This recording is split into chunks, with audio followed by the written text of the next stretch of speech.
As of today, the United States has had more than 6.3 million confirmed cases of COVID-19.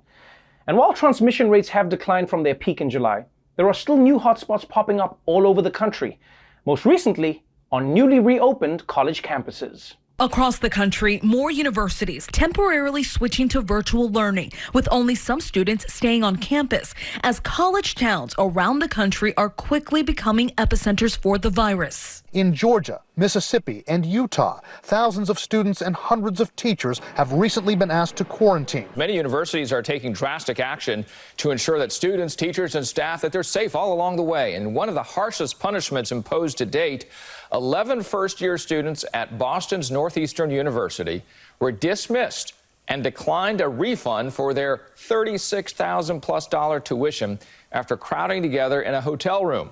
That's right. Some schools are kicking out students for partying, but keeping their tuition, which is insane.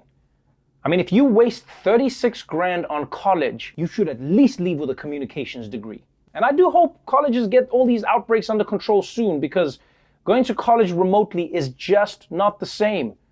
There's so many things about the college experience that only work if you're there in person.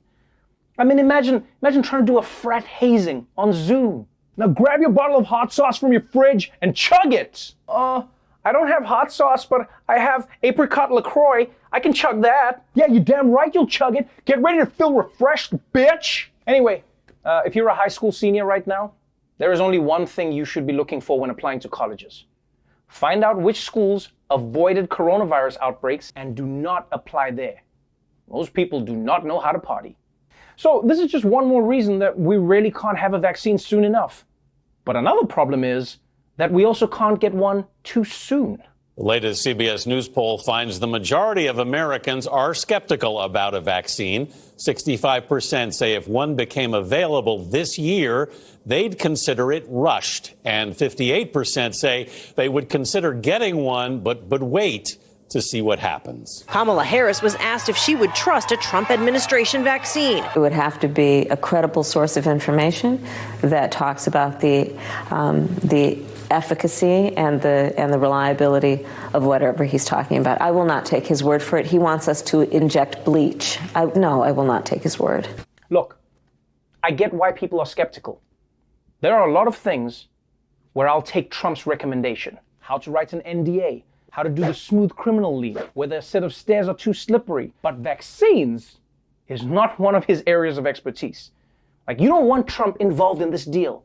It's like going on Shark Tank and getting an offer from Roberts. Yeah, you're just gonna be like, any other offers?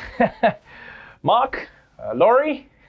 You know what, I'm good, guys. I'm just gonna go bankrupt. Thanks though, Robert. Thanks for that. Either way, it's cute how people think it'll be up to them whether they get Trump's vaccine. Guys, it's gonna be up to Trump. And knowing him, he's gonna turn it into a quid pro quo. I'll give you one shot for one piece of dirt on Joe Biden. Huh? What do you say? What do you say? And let's be honest, this skepticism isn't just coming out of nowhere.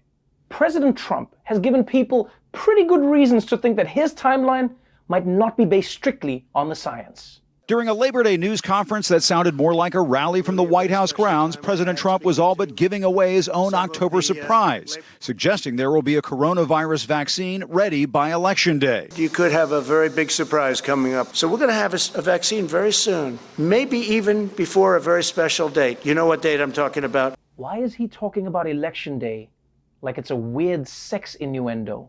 You know what date I'm talking about. Gonna stick your big hard vote in that ballot box.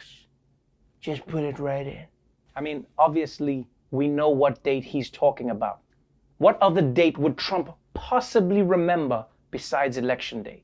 His kids' birthdays? His anniversary? A date from a history book? Trick question. He doesn't know any of those things.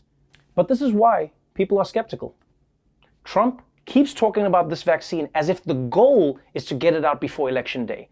And any normal president would at least pretend that the vaccine will be released based on science. But Trump doesn't even pretend.